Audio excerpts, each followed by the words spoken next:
নমস্কার বন্ধুরা, হিন্দু ক্যালেন্ডার অনুসারে প্রতি মাসের কৃষ্ণপক্ষের চতুর্দশী তিথিতে মাসিক শিবরাত্রি উপবাস ও পুজো করা হয়। তবে ফাল্গুন মাসের চতুর্দশী তিথিকে মহাশিবরাত্রি হিসেবে পালন করা হয়ে থাকে। মহাশিবরাত্রিতে সারা দেশে সমস্ত জ্যোতির্লিঙ্গ এবং প্যাগোডায় শিব ভক্তদের প্রচুর ভিড় থাকে, যেখানে শিবলিঙ্গের জলাভিষেক করা হয় আচার মেনে। কিন্তু জানেন কি কেন এই মহাশিবরাত্রি পালিত হয়?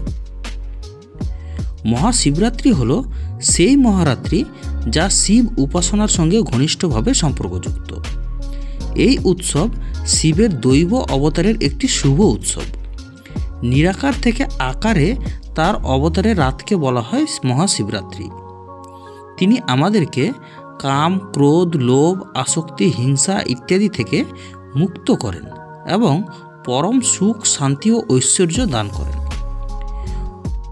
প্রথম কিংবদন্তি অনুসারে ভগবান শিব প্রথম ফাল্গুন মাসের কৃষ্ণপক্ষের চতুর্দশী তিথিতে শিবলিঙ্গ রূপে আবির্ভূত হন।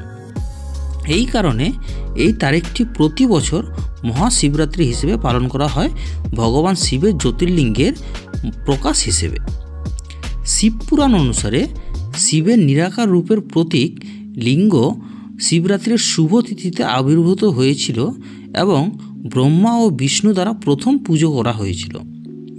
যেখানে স্কন্দপুরাণে বলা হয়েছে যে আকাশ নিজেই লিঙ্গ, পৃথিবী তার পিঠ বা ভিত্তি এবং সব কিছু অসীম শূন্য থেকে জন্মেছে, যার মধ্যে ছন্দের কারণে তাকে লিঙ্গ বলা হয়ে থাকে। অন্যদিকে অন্য এক কিংবদন্তি অনুসারে মহাশিবরাত্রিতে শিব ও দেবী পার্বতীর সাক্ষাৎ হয়েছিল। ফাল্গুনী চতুর্দশী তিথিতে ভগবান শিব তার গৃহত্যাগ করেন এবং দেবী পার্বতীকে বিয়ে করে গৃহজীবনে প্রবেশ করেন। এ কারণে প্রতি বছর ফাল্গুন চতুর্দশী তিথিতে ভগবান শিব ও মা পার্বতীর বিবাহের আনন্দে মহাশিবরাত্রি পালিত হয়ে থাকে। এই দিনে শিব ভক্তরা মহাশিবরাত্রিতে অনেক জায়গায় ভগবান শিবের শোভাযাত্রা বার করে। ধর্মীয় বিশ্বাস অনুসারে মহাশিবরাত্রির উপবাস, পুজো ও জলাভিষেক বিবাহিত জীবনের সকল প্রকার সমস্যা দূর করে এবং দাম্পত্য জীবনের সুখ ও সমৃদ্ধি নিয়ে আসে। এছাড়াও মহাশিবরাত্রির দিনেই 12টি জ্যোতির্লিঙ্গ প্রকাশিত হয়েছিল। এই কারণে মহাশিবরাত্রি উৎসব পালিত হয় 12টি জ্যোতির্লিঙ্গের আবির্ভাবের আনন্দে। তো বন্ধুরা, আপনারা কারা কারা মহাশিবরাত্রি ব্রত পালন করছেন অবশ্যই কমেন্ট বক্সে জানিয়ে যাবেন।